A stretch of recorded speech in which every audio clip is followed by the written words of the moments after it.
The DIESOL podcast. Digital integration in English as a second or other language.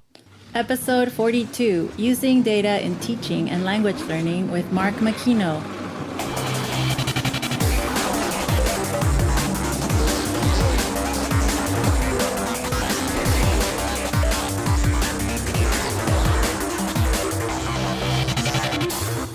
Welcome to DIESOL. This is episode 42. We are your hosts. I am Brent Warner. And I'm Michelle Reyes. 42. 42. Big number. We'll leave that one to people, to those who know. How are you? I just started teaching a TOEFL course, and it is kicking my butt because it is so clunky to teach it online. Yeah. Well, it's been a while since you've taught like a proper class too, right? Like you were doing teacher training stuff for a while, right? Right, teacher training and then odd little teaching jobs that were very short term. So this is going to be a 16-weeker. So week 1 down, 15 more to go, and I survived 4 days. Oh, well, congratulations. And my students survived me for 4 days. Yeah, that's okay. You're making it work, I'm sure. How about you? Are you closing in on the end of the semester, or where are you guys? Yeah, this will be the last episode for this semester, and so I'll be transitioning to prepping for summer school by the time this episode comes out, and just trucking along. We're still online, fully online, so looking at fall maybe coming back for like part-time in person, part-time online, something like that.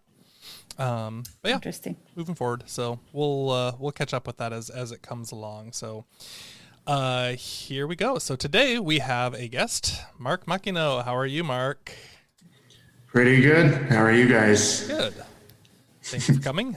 So Mark's voice may be familiar to serious listeners of the show from Drinks with Diesel and a few other times, and you've come in the clubhouse some of the times too. So Mark, brief introduction. Mark started working in the English teaching industry in Japan after graduating from UCI with an unrelated degree in 2004. That sounds familiar. He started his own Eikaiwa, which is an English conversation school, and ran that from 2005 to 2016, and returned to the U.S. with his master's degree in hand before adjuncting around the California community colleges and other universities for a couple of years. And now he teaches at the American Language and Culture Center at Southern Utah University, where he teaches alternating task-based and project-based courses. So, Mark, you got a kind of a traveled history of teaching all around in different types of settings. Yeah. You like being in all the different places? It's good to have a good breadth of experience, I guess. I miss teaching kids sometimes, Really? I don't know if you did that. So Brent and I both used to teach in Japan. That's right. And we both used to teach at IBC, right? But we did not know each other in Japan. No. We did not know each other when we both saw Mystery Science Theater 3000, the movie, at the same movie theater when we were teenagers either. So I have taught quite a variety of people. My oldest student ever, I guess, was 72, and my youngest ever was 3, which is a pretty big standard deviation as far as teaching ages go. And and it's been interesting. I miss all of them, but I'm also happy where I am now, which is, I guess, the sign of a good career, I guess. Yeah, that's all you could really ask for, right? So Mark, part of the things that we wanted to talk to you, and there are plenty of things that we could talk to you about, but from your time working together with me, you were like always doing interesting stuff around data and around, collecting information from people, whether it be Twitter followers or students online or students in class, and kind of track up some of the information there. There are all these sorts of interesting things. And I always thought that it's like, you're very diligent about being able to do that and to use data to improve the quality of your teaching, I think, and to improve your understanding of what you're doing in the classroom. And so I wanted to just have an open conversation about that, like about data. And again, we had our little, you gave us the warning Be careful, because this could be very boring podcast content if we just start talking about things like numbers and, spreads, spreads of data points and things like that. But at the same time, I think it is really valuable to understand how to use this information, because all we get presented with these days is like, what's the data say? What are you doing with that data? And it's like, well, I don't think most of us are statisticians, and I don't think most of us really have a good sense of how to properly collect data if we want to use it for our classes or for our own growth in our teaching. And so that's kind of what I was hoping to talk with you about. There's a couple other things that we could go wherever the conversation goes. But I guess I just think of you as like a data-minded person, and I'm interested in how you see yourself, and then also how you use what you collect for your teaching and for your your practices as a teacher. For my own, what's the word I'm looking for? For my own, I don't know, my own pure aesthetic pleasure of looking at lots of numbers. That's right. In addition to my career, it's just a hobby I enjoy aesthetically. It's odd that I have this predilection. This is sounding so twisted. We're just talking about numbers here, right? Right. And I ended up in this career, which is not a very numbers heavy career. I mean, there are people who do study quantitatively teaching in all its forms, including language teaching, but it's not a common personality, I want to say, defect among ESL teachers at large. You know what I mean? Right. So I always am able to find kind of a niche doing that. Me and maybe one other people in any given department. And there's, at IVC, there was me and maybe one or two other people who really liked doing this kind of thing. But usually it's just in the humanities in general, it's something people do in their grad school and then probably never touch again. Mm-hmm. Right. And I don't know when this started, but like sometime in grad school, I just figured, I should be doing this more regularly. When I was collecting data to write papers from a master's thesis and other papers during grad school, I just thought this is a way of looking at the world that's less prone to leaving you fooling yourself, thinking something is true when it's not.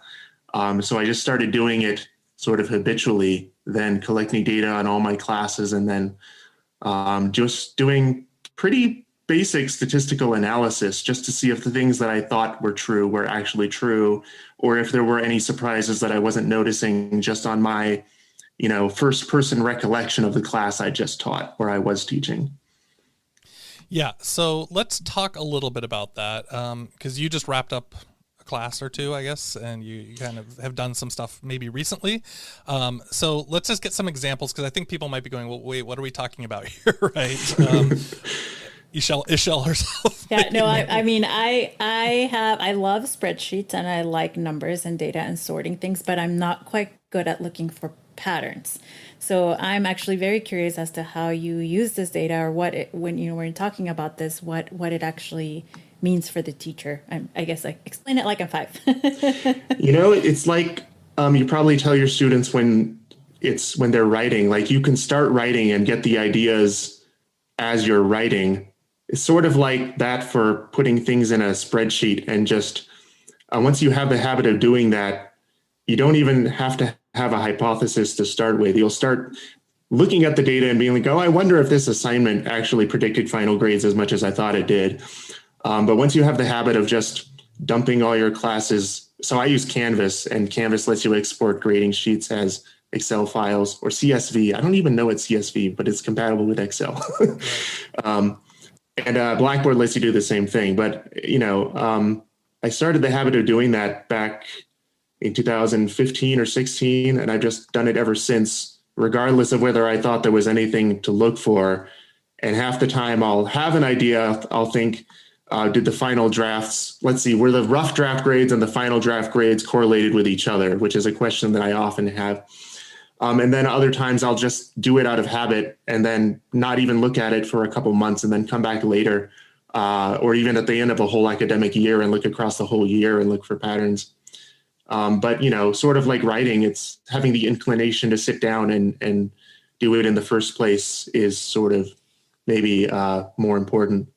Yeah, so let's talk a little bit about what this process is. So if you're saying, hey, I'm going to export grades from Canvas, right? Here's all the grades that I get. What types of, so by now you have ideas of what you either have found or what you might tend to want yourself looking for with a collection of grades. What have you learned just by looking at a big collection of grades from all of your students, right? So I get a lot of mileage out of just 4 or maybe 5 functions on Google Sheets, which are average, standard deviation, correlation, t-test, and filter. And the ones that I've named, I think, are 90% of what I use on any Google Sheet. Let's pause you there because Esol. Okay. Can you define each of those? I know what average is. The other ones I don't. And again, I love Google Sheets and I do a lot of stuff on there, but I've never actually gone back to use any of the. I know the filter. Well, let's understand that. I think this actually, this is interesting to me. So like I am interested because like standard deviation, for example, is something we all hear when people, like when we listen to NPR. But do we know what it means? Right? Yes. Or read one of those research papers. Right. And so like, I'm always like, well, hold on a second. Like at what point do I know if this is like, we hear people talk about things like statistically irrelevant or statistics, and I'm always like, well, at what point, like, where do they decide? Is it like a 0.5 to a 0.6, or is it a 1.3? Like, at what level do we understand statistics to actually be relevant, or these numbers to matter, or be correlation or causation? Right? I understand correlation and causation as ideas, but I don't totally understand the other ones, like the T-point or even standard deviation, or what these things mean. So can we define a couple of these just to help us? Maybe anyone who's listening could go, oh, if I know what this means, then I can start playing with it, right? Well, TPain is a rapper. That's not a statistic. I don't have my voice filter to get my auto tune on. Right. I mean, so okay. Did you not say T-Pain was one of the things? T-test. T-test. Yeah. T-test is he hasn't broken it. He's up and coming. He'll be. Yeah. He's the next version of T-Pain. Yeah, some nerd is probably making a YouTube channel that's like statistical raps right now. It probably already exists. We'll find it. We'll put it in the show notes. But anyway, so if you have say one variable that you're testing, say like the average temperature in summer, the mean is just the number. Well, hold on a sec. So it's all the numbers added together divided by how many numbers there were. So it's basically a number right in the middle, right? And the standard deviation will tell you how far apart those numbers were from each other. Okay. Right. So a big standard deviation means the answers were not similar to each other. If you're testing something like summer temperature in a city like that I'm living in now, where at the beginning of summer, it might even still snow some mornings, and then it'll be like 100 degrees sometime in August, the standard deviation will be a large number. Got it. Right. Okay. What else did I mention? So filter is just a Google Sheets function that lets you narrow down a big range of answers to just the answers that you're interested in. So you could take one Google Sheet that has like all the summer temperatures and use the filter function to copy those answers to another Google Sheet, but only the answers that are in August, or only the answers that are above 80 degrees or something like that. So it and filters. Yes, it filters. It's a very well-named function. Some of the functions are not very well named, but anyway, let's see. What else did I mention? T-test? T-test. And correlation, right? Correlation. Okay, so correlation is between -1 and 1. It's how closely two variables are related. So if you have sort of a canonical example is ice cream sales and then temperature. So if you test the amount of ice cream that a given store in a city sells throughout the year, and then you also you have like a dollar amount for that, and you compare that to the temperature outside in the same city, you'll find that those two numbers tend to rise at the same time and tend to fall at the same time. and we call that a positive correlation, right? Okay. And basically, and this is the part that's most confusing for people, is it's just between -1 and 1. 1 is the highest possible correlation, and that means basically you're looking at two numbers that are exactly the same, or two variables that are exactly the same, right? And -1 is just the opposite. It's basically, it's called an inverse correlation. It's when one number rises when the other one falls. So if you can imagine, like, number of boy bands in the top 20 versus average length of beard of the average man. So I was going to go with hot chili on a hot summer day, but that works too. Okay. Right. That's a better example, more intuitive. And you have to be a certain age to understand that boy bands have been, they've had their heyday and they're gone now, but they'll come back right when everyone loses their beards. Well, yeah, I don't know how BTS feels about that. BTS is a boy band. That's true. That's true. That's true. So, that's interesting, isn't it? So outsourcing of boy bands correlates positively with beard length. You're going to have to put it in a spreadsheet for me to be sure, really. And then t-test is what most people refer to as a test of statistical significance. So you've heard that term, like if you just read the news casually, you've heard of statistical significance before, right? It says people who took the Johnson & Johnson vaccine had some adverse health effects, but it wasn't statistically significant. That means that if you compared the people who took the vaccine to people who didn't take the vaccine, the number of people who had that adverse health effect wasn't enough to show that those two populations are different in that respect. Okay. Right. So it's a way of telling if the populations that you're comparing, so like students in one class versus students in another class, it's if you run a t-test and you get a value that's very low, it means those populations are actually different in the respect, or are very likely to be different in respect to the variable that you're comparing. And if the t-test, and this is unintuitive, if the t-test is very high, it means they're likely to be the same population. Okay. So I think I get the basics of it. I would need to dive into this to actually properly understand it, but I understand the concepts here of what we're talking about, the broad concepts. Michelle, are you on board? Are we together? I was going to say, it makes me want to open up my spreadsheets. I like spreadsheets and I like data, but it's like I kind of want to go look right now.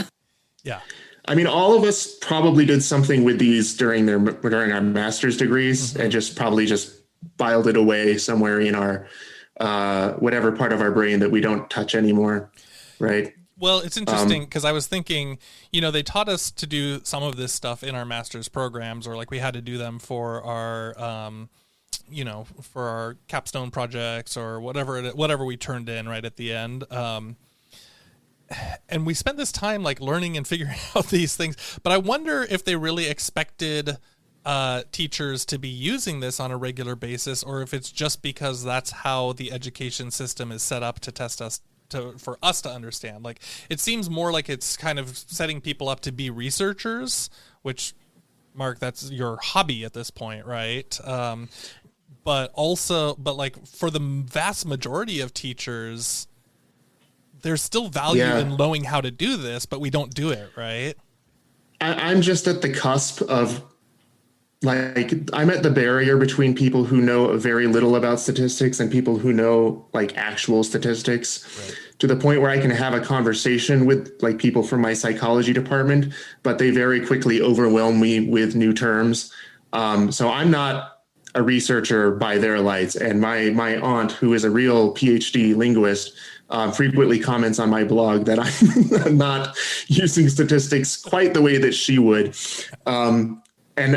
She points to a danger that is very real, which is overreading statistics and what they really are telling you, overreading the numbers that you do get. But I tend to, this is really a self-aggrandizing comparison. I'm sort of the Black Sabbath of using statistics. I use a few statistics a lot, sort of like Black Sabbath uses, power chords, 1, 3, 5, a lot.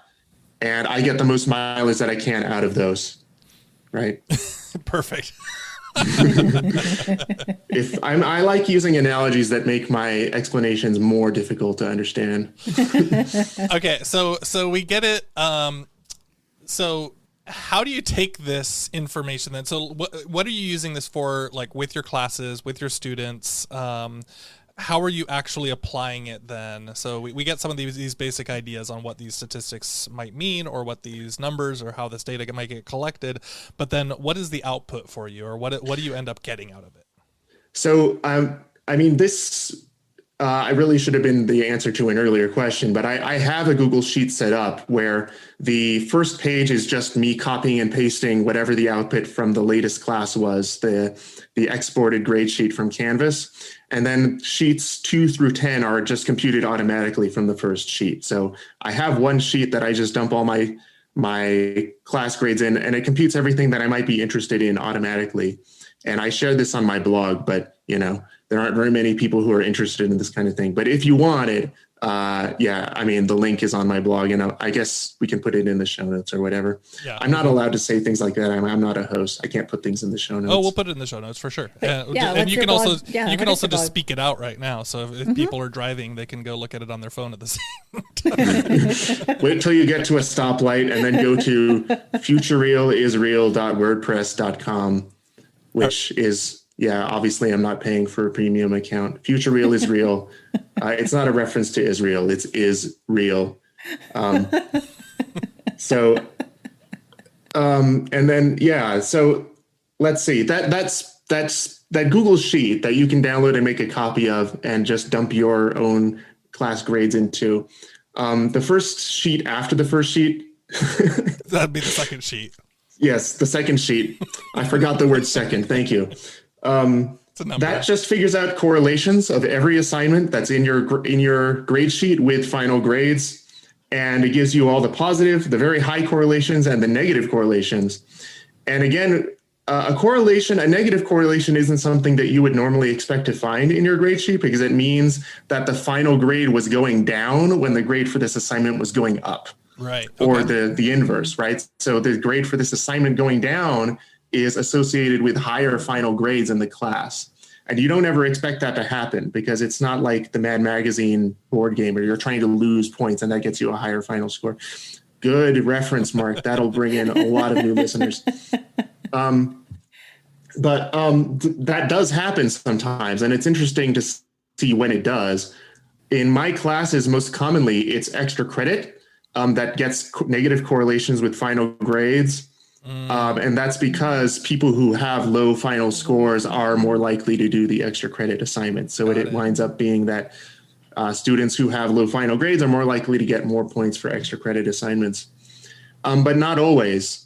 And just as often in other classes, I will find that extra credit is correlated with high final grades, which means it's not serving its function in the function that I designed it for extra credit. I wanted it for students who missed a class because of some kind of emergency or something like that, to be able to make up points that they lost sort of unavoidably. Right. But what it ends up being used for, and I found this out by looking at my Google Sheets, by students who have like a high B and are trying to get an A, or have an A- and are trying to just get an A, to, sort of nickel and dime their way up to a slightly higher grade from an already high grade. So across all of my classes, extra credit is actually not correlated with final grades at all, because there are just about even amounts of both kinds of students with low grades trying to make up and pass the class, and students with high grades who are trying to get an even higher grade. Okay. And I guess you guys have probably anecdotally noticed this in your own classes too. Like, you give like an extra credit tutoring session and you expect it to be the people with like low C's who are showing up, but it's actually people with A-. Yes. Mm-hmm. Yes. Yeah. Yeah. They're like, why are you here? You don't need this extra credit. Oh, but I don't want a B+. I want the A or the A-. I'll take, or can I turn my A- into the A? Because, the minus is just horrible. It's a bummer. Yeah. Yeah. So, I mean, that's one sort of hypothesis that I had when I was looking at my grades over the last year. Yeah, the last year. But it turned out to be, it was serving both functions, but I don't give as much extra credit now, because I would rather just give the students who are not passing the opportunity to make up old work by just turning it in, right, rather than giving them a 0 for that and then giving them this sort of, nickel and dimey extra credit assignment, which is likely to be abused by, not abused by, but, used for the purpose that I didn't design it for, by people who are already doing well. But I like this because now you're saying like, hey, I have a legitimate reason for the pedagogical shift that I made for my classes or for offering these types of things. So it's not just like, I don't want to offer extra credit because it doesn't go to the right students, right? You can actually say, well, look at all this information. This is why I made this choice. I can make a better choice instead of this to say, it is an option for you to make up a single assignment that you have failed or that you didn't turn in properly or whatever it is, than it is to go and do some other potentially less related or, kind of like, and not to say that you're doing wrong extra credit assignments, but it's like, go, some teachers would do like, go watch the movie and report back on it. And it's like, well, okay, how is that going to help me with my writing class? So that's exactly what I was doing though. Yeah. I had a bunch of assignments they could choose from. One of them was like, talk to someone and write about your conversation. One of them was like, leave a comment on YouTube and copy and paste it here, something like that. And it's tertiarily related to the learning outcomes of the class, but not as directly as the original assignment that they missed. I tend to have someone in my mind that I'm explaining these curricular changes to when I'm making them. And I always have to have a good reason for making them. By the way, when I was at IVC, it was you that I was imagining. It's like, if I'm changing this in my syllabus, I have to be able to explain it to Brent why I'm doing this. But, it's sort of justifying to myself and then this imaginary other very strict supervisor that I have. Not that Brent was very strict. Brent? I guess so. About to find out. Yeah. I like to know that I'm not just misremembering what the patterns actually were in assignments being turned in, in a class, because you do tend to remember some assignments better than others, or some students work better than others work for reasons that are not necessarily related to their final grades. I like to use the Google Sheets to make sure that I'm not just, selectively remembering, especially not selectively remembering in order to make the planning for next semester easier and to give me less work. Well, I like that too, though, because do you feel that it helps you remove bias from your decisions, or at least not remove, not eliminate, but like maybe reduce, or that your decisions are more justified? I hope it makes them more justified. I wouldn't say it's made my decisions, well, certain decisions are less biased. Like the decision we just described had to be fair to, or I made it by consulting everyone's grades, not just the ones that I remember.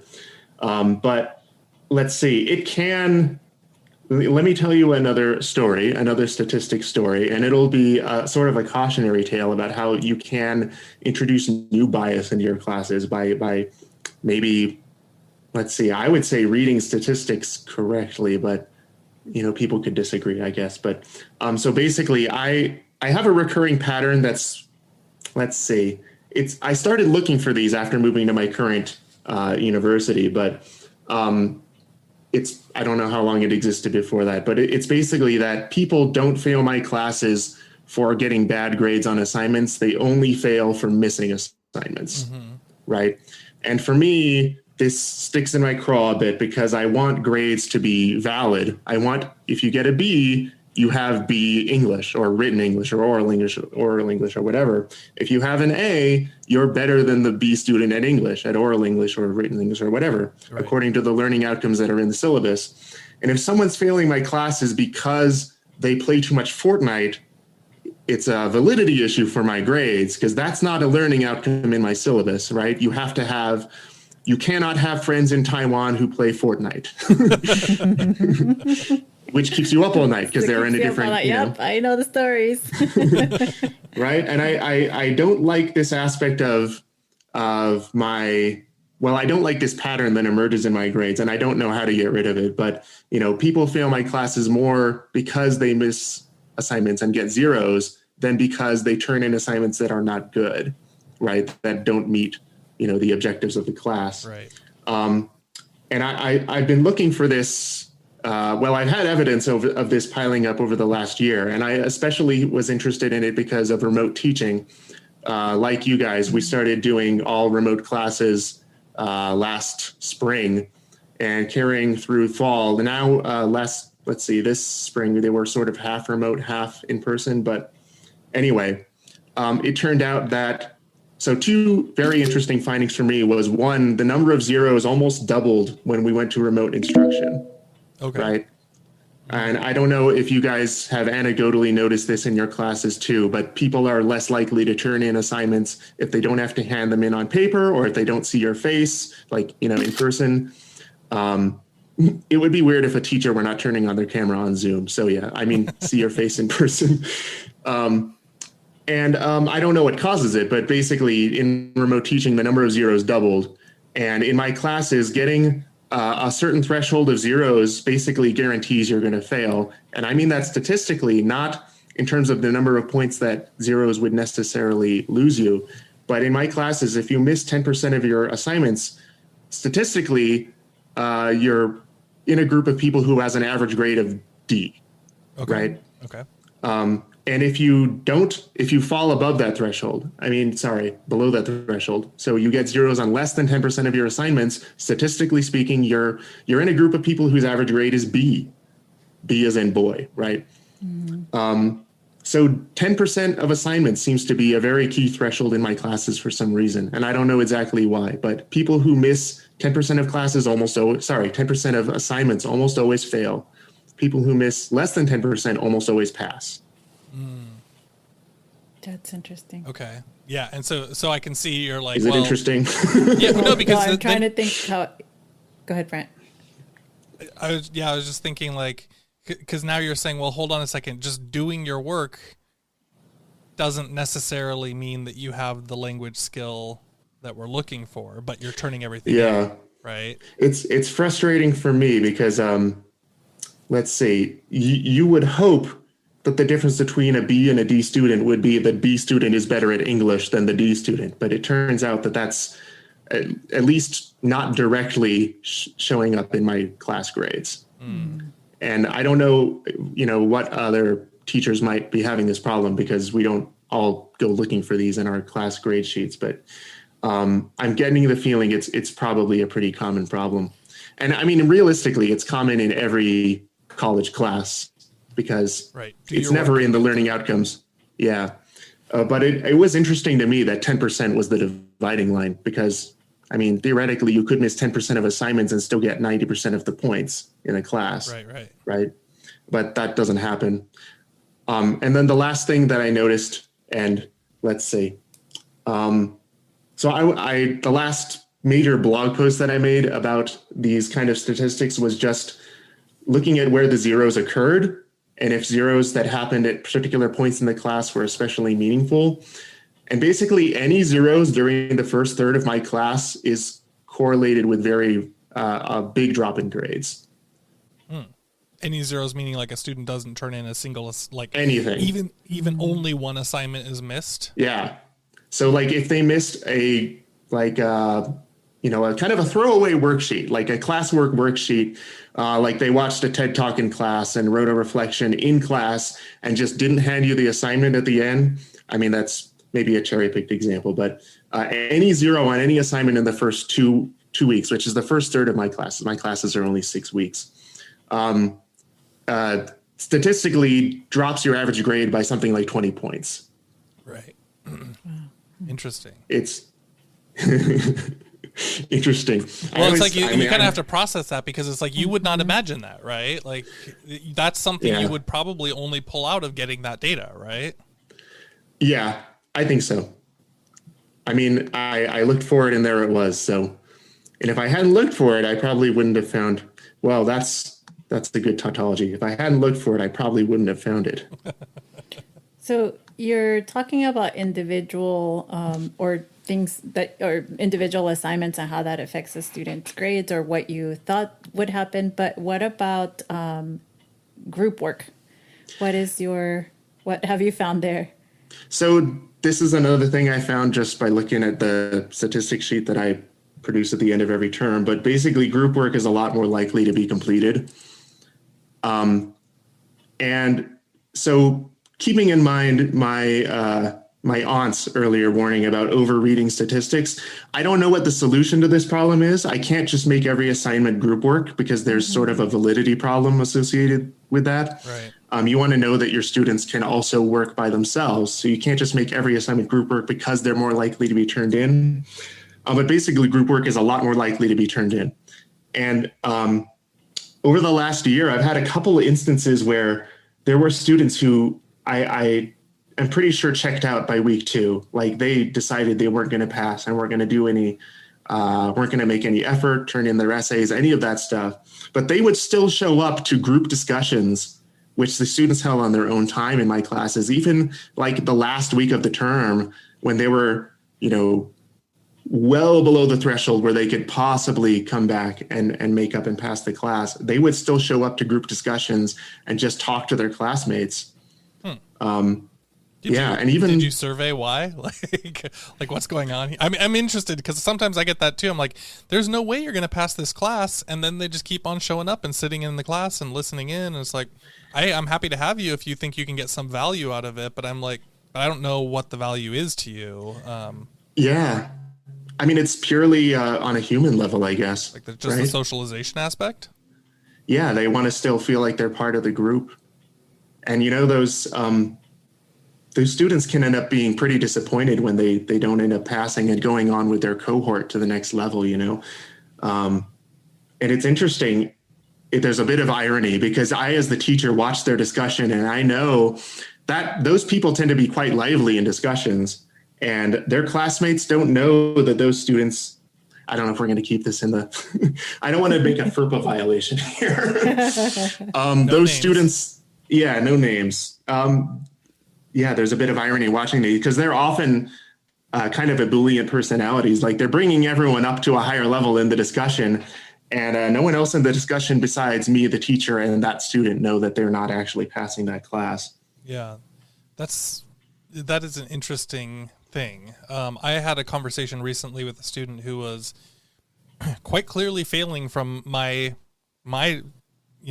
viewing of it, and I assumed that the student also understood that, right? And so then I went and talked to them and I said, well, hey, like, I'm glad you're here. Like, I'm glad you're doing all this stuff. Like, and do you recognize that you're not likely to pass this class? And they said, yes, I know that. And I said, okay, then like, you're welcome to participate as long as you want for the end of the semester. You're showing up, you're doing things, but you're never turning in assignments. Right. And then we had that conversation. And then the next class, they never showed up again after that. So it was like, yeah. So I don't know how aware they actually were of their status at that point either, I guess. Yeah, it's a very small group of students, but everyone, you remember students like this. I'm sure you know students like this too, right? They sort of dedicate themselves to the group that they're with more so than their academic concerns. Right, they're really big in participating in the community of practice that emerges in the classroom. That's all my TESOL buzzwords used for the day. But they're not dedicated to getting a high grade and then applying to transfer to a university or anything like that. Or they don't seem to be, or at least that's not where they put their eggs are not in that basket in terms of their dedication to the class. Huh. I've had students in the past, higher ed students who told me, I'm coming to the class because otherwise, their visa will be jeopardized. Oh, yeah. But I'm not going to complete the essays. So therefore, they did all of partook in the group work and all of that, but nothing like drafts or anything for peer review days or anything like that was ever turned in. And I guess it was less work for me, but it also sort of, it doesn't feel good as a teacher to know. No. And it's funny.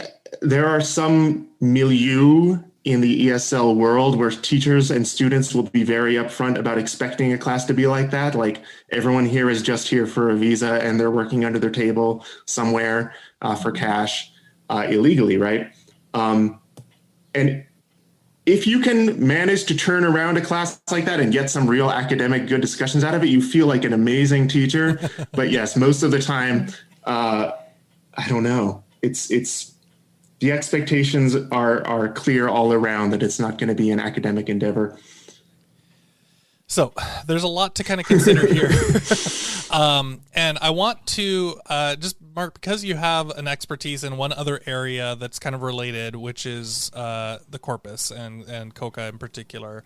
I want to talk just a little bit about this because I think it's really useful for some teachers that maybe don't understand or haven't applied using it to their classes. And the reason it really fits in with what you're talking about, because you're saying, oh, all these things you learn in your master's program, and then you just kind of, you say goodbye when you start actually teaching.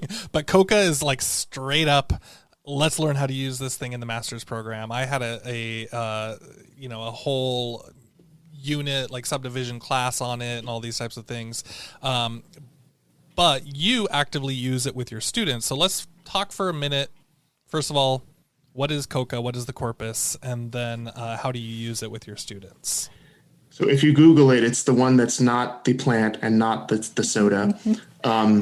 It's a corpus, which means it's a collection of real world language use data collected as text. So they collect from textbooks. Actually, sorry, not textbooks, because textbooks are copyrighted material, so they can't use that. They collect from, let's see, news websites, and also newspapers. Textbooks are not real language.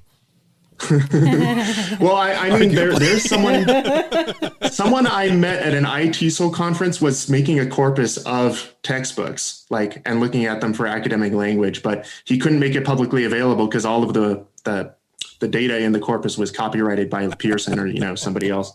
Anyway, corpus Coca collects from American sources that are newspapers, television, fiction, TV and movies, academic journals, and a few other categories, and makes them easy to search. So when you do a search on Coca, you're basically doing a Google search for instances of whatever you look for in that real world language data. So if you search for a word like crunk, you can see that it's used more often on television than in academic journals. If you look for a word like heretofore, you'll find the opposite. And you'll see exactly, at least out of the data that's in the corpus, how many times it was used, what percentage of words, like out of a million words, how often it occurred. So it's very useful for sort of supplementing a dictionary because it tells you everything about a word except for the meaning, right? So it doesn't tell you what the word heretofore means, but it tell you what kind of sentence they use it in, what kind of punctuation follows it or is followed by it. And then, of course, is it a very stuffy academic word, or is it a word you can use with your friends and your host family? Right. And so when students access this, what kind of activities are you doing with your students to use it? I mean, I always introduce it in class, preferably in a computer lab, or if everyone has a laptop, then that's fine too. And we do the first few searches together, and that's where I explain to them what it is, how it's similar to a dictionary, how it's different from a dictionary. And we usually have one or two problems to solve at the end of that first introduction. For example, I will have them, find the most common adjective after looks, right? So looks good, looks sweet, looks nice, etc. And that's the kind of thing you can find by searching a corpus like Coca. You can't find in a dictionary because the dictionary doesn't tell you collocations, right? Collocations meaning the words that often occur with other words, right? And then another one I have them do is which one is more common, despite that or despite the fact that. And there I'm specifically telling to look under academic because, it's a chunk that occurs almost exclusively, well, not almost exclusively, but very, very commonly in academic writing, and then not very commonly in spoken English or on television. And they have to solve those puzzles on their own. And when they solve them all, then I feel like they're ready to do their first real Coca assignment. But after the first week's homework or so, the only way that I use Coca in my classes is by having them review their own writing. So in sort of keeping with this ongoing movement to have more writing classes be kind of workshoppy, where you're doing more review in class, peer review, trying to make the revision process more above board, like giving specific points to specific aspects of the self-editing process, what's the word I'm looking for? The process of revision, right? Of drafting and revision. I give them an assignment between their first and final drafts that's just look for the terms that I highlighted and put a comment on Google Docs saying Coca, find the problem with them and write what the problem was, and then change it in your essay, and then change every other similar error in your essay. And they get points for just using Coca to accomplish that. And that's, let's see, it started out for me as a way of addressing the fact that you want to address grammar still in an ESL class in a world in which Grammarly and Google Translate still exist. Right. And you can't in any way verify that they're not using those. And, some teachers think that you shouldn't try to stop them from using them at all. Right. But I want them to have some kind of active involvement in their grammar revision besides looking for the blue or red underline on Google Docs and right-clicking and taking the first suggestion, or running everything through Grammarly. And Coca is really the way I do that. And it sort of addresses issues that aren't commonly taught in grammar classes anyway, like collocation. So I find it a useful sort of consciousness raising exercise, partly for that reason too. I like that too, because it lets them kind of focus in for themselves, like, hey, this is an area where I can be more academic, or I can upgrade my level to the next step or something. But it can be customized for each student, right? If they learn how to use it as a tool for themselves, rather than like, okay, we're all going to look up the same form every single time, right? It's like, no, hold on a second. You can go in and do searches for what the language you're trying to use, and then do multiple instances of it after you understand it better. Yeah, it puts it a lot more in their hands. And it works also for other genres too. You say you want them to write a short story, not an academic paper. You can help them choose more genre-appropriate language. Say they're writing like a sort of Lord of the Rings style, where they use words like tome and scroll and what's another Lord of the Ringsy word? Bombadillion. Yeah, I wonder how often that's in the corpus. That one actually would probably be more under academic, I guess, because it's people talking about Tom Bombadil. But anyway, yeah, it's very flexible that way. It gives them a choice. It doesn't say this word is wrong. It says this word is, not genre appropriate, or not dressing up your essay the way you want it to be dressed up. Like you're putting it in a straw hat and a sari where you want it to be in a tuxedo or something like that. You know what I mean? Not that saris are informal or something. Straw hat and sari is an interesting combo, actually. You mentioned that, and I remember, especially students who were maybe they were used to getting very high scores on English tests overseas, but then they came here and they had memorized all sorts of word lists, but in their writing, they were putting them in the wrong place. And they would tell me, I swear my teacher told me this was a real English word. And it's like, I'm not arguing that it's not an English word. Let's take a look at the Coca and let's see how often it appears and where it appears. And so then they could see for themselves that, no, I'm not trying to convince them otherwise.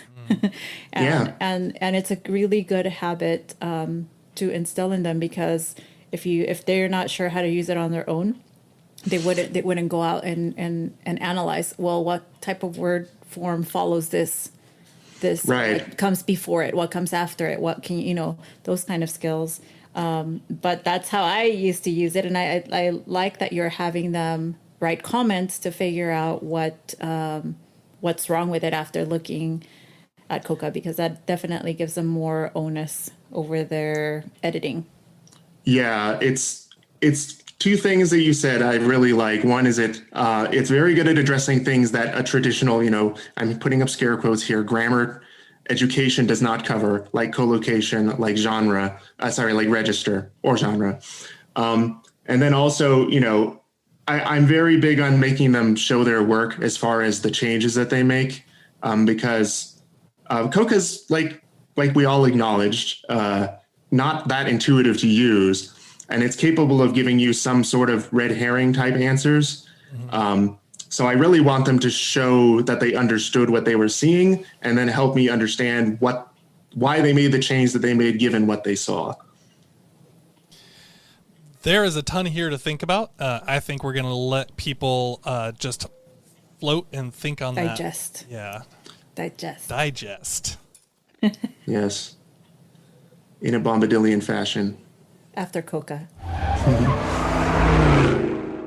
It's time for our fun finds, and my fun find this time around is a tool that we had talked about before, but now I've actually gone in and really gone in depth with it. It's Writable. We talked about it in one of our episodes. Yeah, I remember that. And now that I'm teaching this TOEFL class, and we don't have an LMS, so it's really, really difficult to have the students that don't have a lot of experience using Google Docs or opening links. I actually have it's a wide range in abilities, and I don't have time to teach them.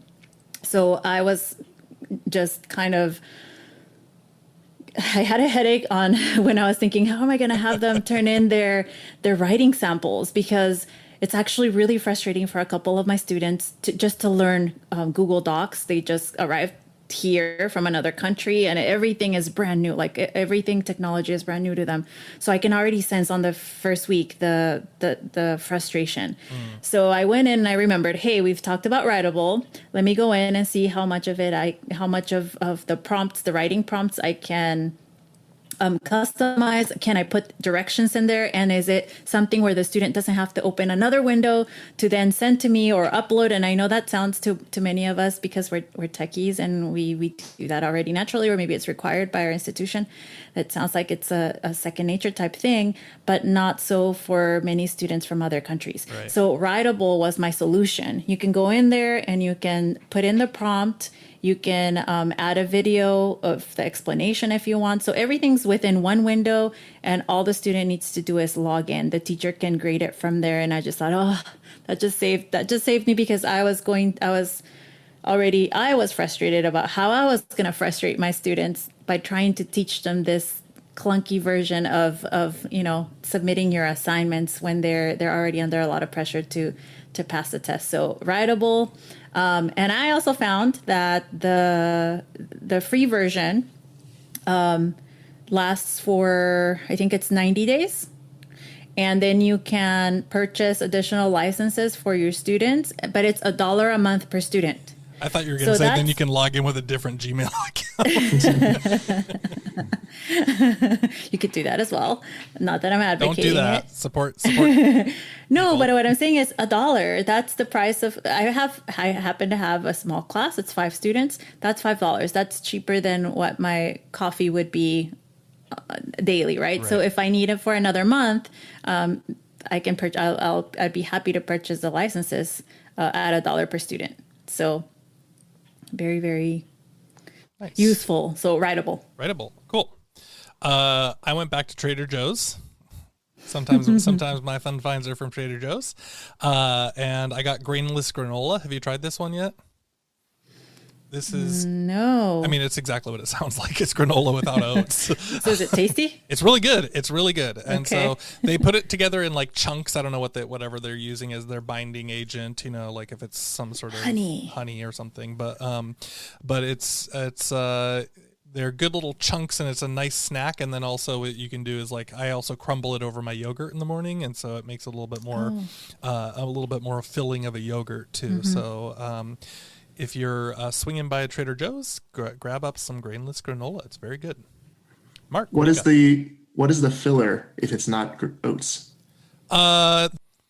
Sweet and salty clusters made with almonds, coconut, sunflower seeds, and pumpkin seeds. It's mostly like nuts and seeds. So it's kind of like a high protein snack. Yeah. So basically, it's a nut cluster called granola. Grainless granola. Yeah. It's a rebranding. Yeah, it's good. Successful rebranding. Go buy it.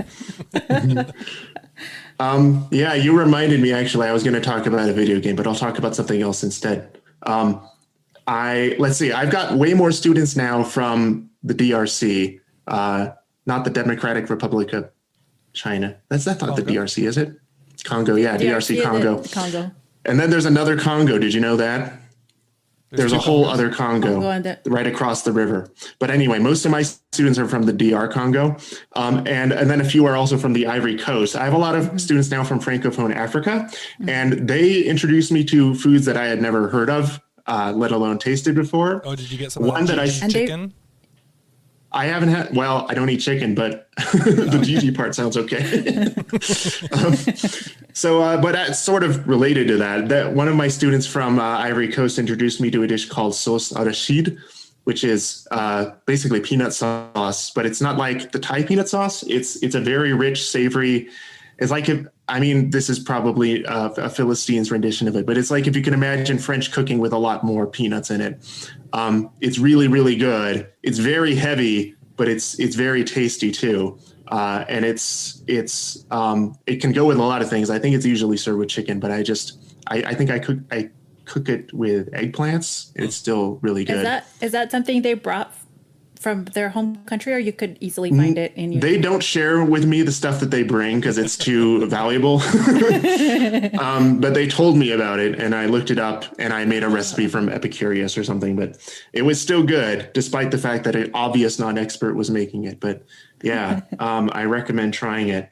And they sometimes sauce arachide. I think arachide just means peanut. I'll have to look it up. It's French, but the dish is Ivorian. Yeah, but man, it's a good way to use a lot of peanut butter. And if you're like me, you go to Costco every couple months and stock up on peanut butter, and then you think, I'm not going to eat this many sandwiches. Good way to use the excess. That's a sheet. Okay, I got it. All right.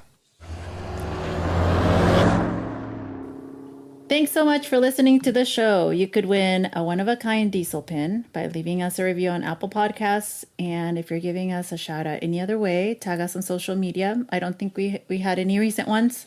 That's okay. And but Mark, you're getting one for being on the show. And I think you've won one before. I think you've got a collection now, maybe, because you tend to win at these Drinks with Diesel. That's right. I've got some. They're in my office at school, actually, so I haven't seen them in a while. Well, now you need one for home. Yeah. All right. So leave us reviews. Yeah, we're on Patreon if you want to support the show. $1, $3, $6, or you can support it at $0 just by listening. You can find the show notes at diesel.org/42, and you can find us at VoiceEd Canada. That's voiced.ca. We're on Twitter. You can find the show at DieselPod, and you can find me at Brent G. Warner. You can find me, Esol, at ixy_pixie. That's IXY_PIXY. And Mark? At Future Real is Real. And we'll also make sure that there are links to your blog and to all the things that you've talked about in the show notes as well. In Japanese, thank you is arigatou gozaimasu. So arigatou gozaimasu for tuning in to the Diesel podcast.